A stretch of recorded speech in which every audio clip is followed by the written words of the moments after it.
Hi, welcome. In this video, I want to respond by way of this attempt uh, via a balanced dog trainer, dog sense training and behavior is what they go by out of Australia.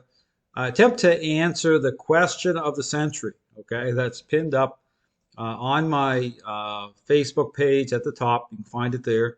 Those who want to check it out, want to respond, because really, this really gets to the heart of the matter. Okay, when it comes to the problems in the dog training world, everything that's happening. Again, I profile all these controversies by way of my Flipping the Script series. I'd encourage you to check those out, showing that they're not just some sort of random coincidences. Okay, they're all symptomatic by way of what trainers have come into agreement with, including this trainer, by way of approaching training as a learning based exercise once a relationship problem is already underway between dog and owner. Understand that's their default foundational kind of approach.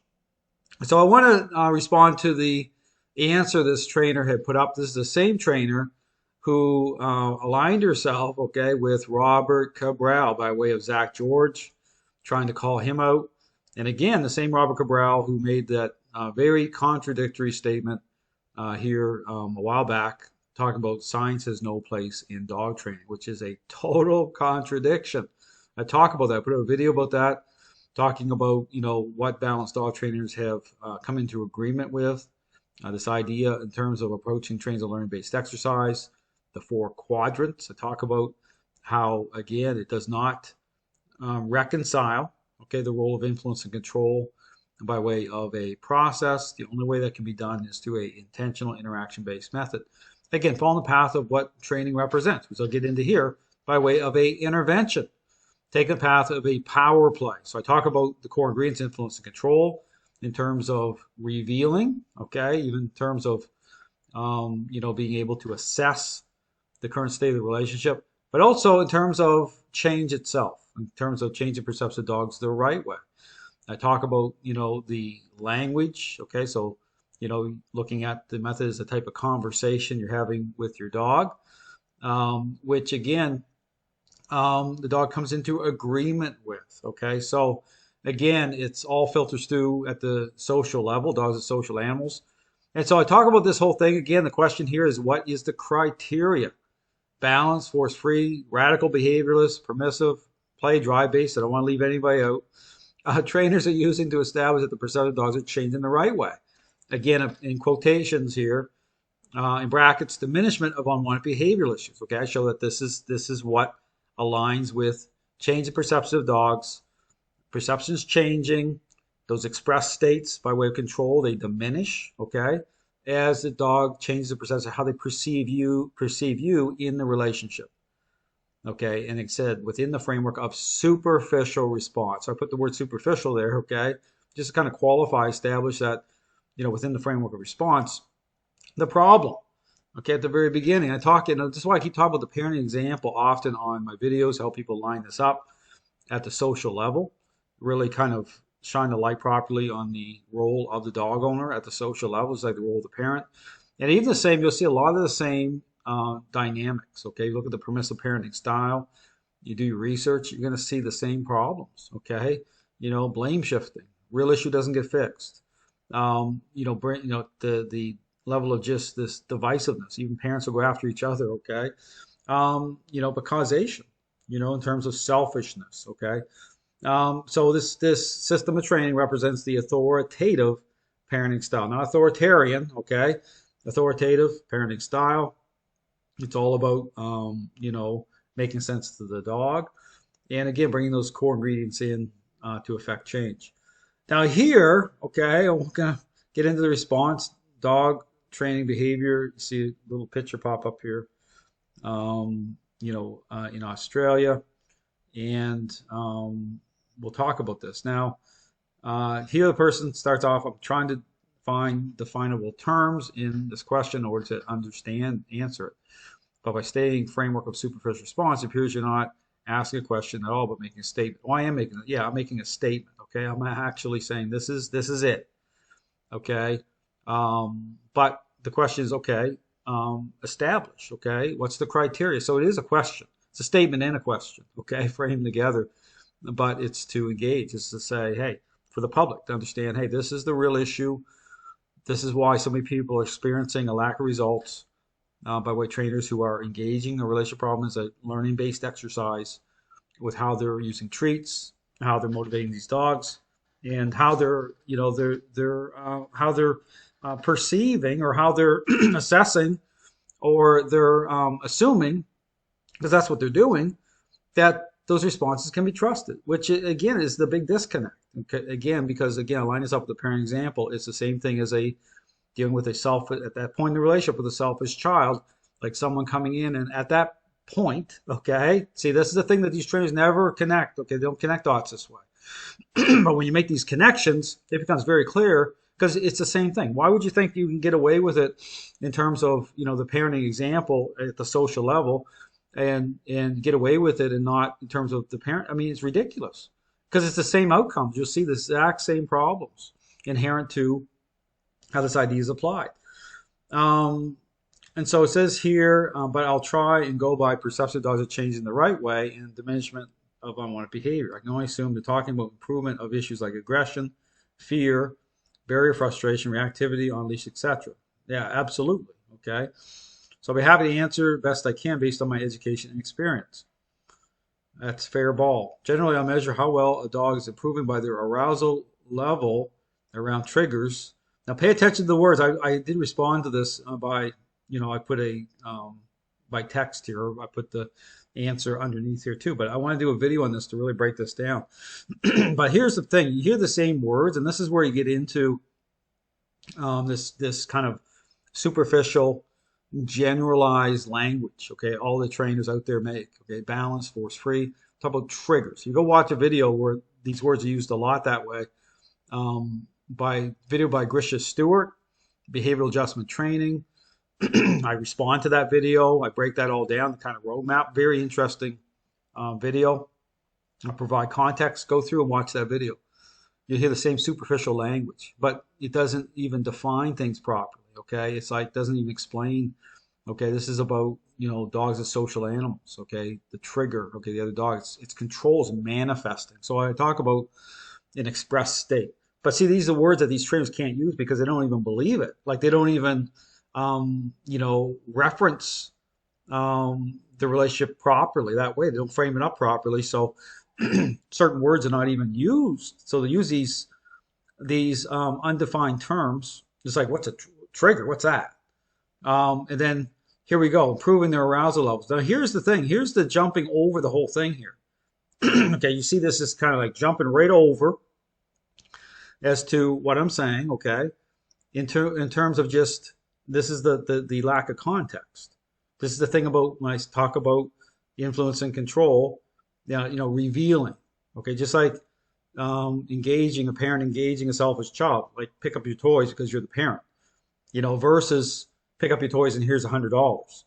The entire dog training world is set up by, like, here's $100. So the jumping over part, okay, is this whole thing about, identifying, okay, what defines, okay, the role of, okay, defining the role of, just like the role of parent, and then making those connections, okay, these connections, understand this is about not making those connections. Okay, this is about, I talk about the themes of bribery, accommodation, negotiation. When does bribery become bribery? Because understand these themes come into play here now. Understand this is the jumping over part because of how this trainer, right, is engaging a relationship problem. See, understand this is the shell game. Okay, these trainers are playing here, and then because we have to move as they play the shell game, right? You have to pay attention to the outcome part as well. Okay, the blame shifting on the dog's part. I line this all up. So the shell game here is that shell game they're playing where they're not defining what a process represents properly. Okay, we talk about it takes the path of an intervention versus a learning-based exercise, a way that these trainers are superficially motivating dogs to respond. So at the intervention level, okay, this is where it comes into the issue about a power play. Okay, issue of, in terms of dogs as social animals, the role of influence and control. Okay, so, and the issue about, in terms of being dialed into the relationship at dog's level, stinking thinking. Okay, this is where these trainers are totally blind. They just don't even consider it. In fact, I did the Miracle Canine videos on my Flipping Script series. They're a great illustration, okay, of it by way of the trainer out there, David, talking about the dog. He's working with this dog, and the dog is like fixating and investing. And he's like, I don't even care what the dog's looking at. Like, that's not their focus. It should be, it needs to be, but it's not. And see, this is where I talk about, okay, being dialed in. Okay, it's a big deal. It's a central theme of this system, right? In terms of intercepting. That's where we get into this whole thing, the confusion out there in the dog training world about the role of influence to intercept and express state. So just like think of it like selfish child. As this child becomes more and more selfish, what happens? Behavioral issues escalate. And then the role of the parent, right? Think about that whole thing. There's narratives out there in the balanced dog training community, rewarding bad behavior for good behavior, right? Changing focus. Think about that. So this is a confusion. What's the role of influence? What's the role of the parent?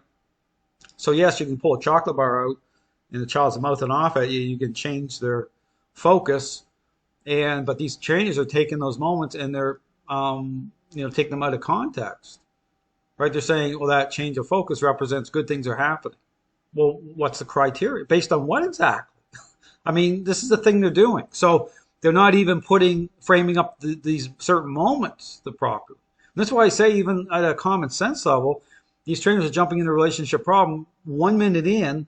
They're motivating these dogs and they're rewarding. Well, when you're rewarding or petting in certain moments, you're assuming something. And do you honestly believe that the perception of dogs are changing based on what you're doing at that level 1 minute into a relationship problem? It's so ridiculous. But this is what the dog training world has come into agreement with. Understand, this is so sideways. And this is where we're at, and to be like a selfish child. It's like pulling out the brand new Xbox games. A child, yeah, sure, get the child to pick up their toys. But do you honestly believe that those superficial responses, right, are the way that you're engaging it without considering the parental role, the parenting style? None of it. Okay, we're just gonna generate some responses, and we're good to go. That is so ridiculous. But these trainers, that's why they can't answer this question, and this is why the person here is jumping over that, right? Because all they say, improve by their arousal level around triggers, able to emotionally regulate. Well, that sounds like a purely positive. And that's the same language that Grisha Stewart uses on that video. Go watch the video. Emotionally regulate. I mean, see, it's just superficial.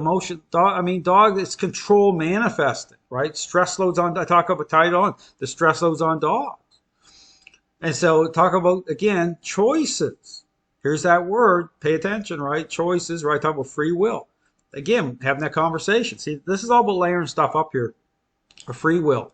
Free will is about relationship. So think about a selfish child becomes very, very selfish, and the parent is engaging in a relationship problem. Think about the context of free will now. Like think about it. Okay, is it about choices now? You're gonna engage your child, out of control, selfish child that way? That's just that's where we're at. Like it's so ridiculous. Like so they can't even, because understand they've come into agreement with this. So there's no proper process. It removes those core ingredients. It doesn't define them properly. It approaches training this way. You're superficially motivating these dogs. You're assuming the perception is changing based on nothing, okay? And then they're bringing the word behavior into it. Think about it. They're bringing the word behavior within the framework of superficial response. That word doesn't even belong there. But they all do it. 99% of dog trainers out there are doing it. So that, okay, now we have a problem. It should be like, Houston, we have a major problem. And we do. Because this is how the dog training world is set up. So this is a complete jumping over. So now he's talking about arousal levels, right? Let's go down here. So here we are again. There's that word teach, right? It takes a path of a power play. It's a demand, okay? Dog coming into agreement with, all right? I talk about that. Alternate behaviors. What the heck is she talking about, right? So understand that these trainers apply this word within the superficial framework of response. So to even define it's so superficial. Like it's like I could talk about control manifesting, right? Perceptions changing. These trainers aren't dialed in that way at all. So, to even get a sense of, okay, what are they doing here? I'll tell you what they're doing. Okay, those themes are now involved. Bribery, because that's, they're jumping over. They're not even tying this in properly in terms of defining a process by way of a relationship problem. Okay, they won't use the word intervention. They won't use the word, influence and control that way. They're not intercepting, a dog's state of mind the way I'm talking about in a proactive way. They're changing dogs' focus. Like, they're totally confused. You wonder why you have bad outcomes. Okay, these dogs holding control through the entire process, people still getting bitten, blindsided. Right, this is all the collateral damage of all of it. And I put it in a 6-part series. I go through all of it. And talking about replace the maladaptive ones, provide new strategies to emotionally regulate when faced with challenge. See, it's just like this whole thing. Because I talk about the context of agreeableness, even within certain concepts, how they're applied, such as counter condition, through that association. So control offers a false image of change. And these trainers aren't dialed in that. So when they're going into a home environment of a dog owner in need of help, guess what? They're petting on the dog right away. They're not, so they're not even defining the process properly, and they're leading people into total deception. I mean, that's just the way it is. Teaching, so it goes here by allowing dog to decision less guidance, right? See, it's not even defined. Talk about free will within the parameters of a relationship problem. Core events are now in their influence and control, so more freedom comes. So everything moves forward the right way. So it's a temporary process. It's defined, to, again, change people. My focus is on the human, not the dog. I'm barely looking at the dog. But how do we know it's working? But allowing dog more and more training to make decisions, less guidance. And see, that's the thing. This is the jumping over, right? It doesn't reconcile process properly at all. And then you're just moving into this thing about, and this is the deception, creating, agreeableness. The treats come out, right? Triggers going, yeah. So there's my proper response to it. So, you can see, right, that, this is a statement. Yeah, it's a statement and it's a question. It's a statement, it's a question that can't be answered by these individuals properly, the right way at all, right? The way, I define it, because that's a criteria. And this is why this is why the dog training world is a mess. This is why dogs are being blamed. This is all the problems. But I understand these trainers, they cannot back out of this. There's no wiggle room. I'll put in this information. This isn't really you can move a little bit here or there based within this idea that trains to learn based exercise. No, it's not. And see, that's the problem. So there's a trade-off that has to happen. The majority of these trainers simply will not make it, because it's a rigged game. Okay, you look at all the collateral damage, look at all the dogs being blamed, but this is it right here. Okay, you won't see any other. I guarantee you will not see any other trainer out here frame this up like this, like define the problem this way specifically. This is it. Thanks for watching.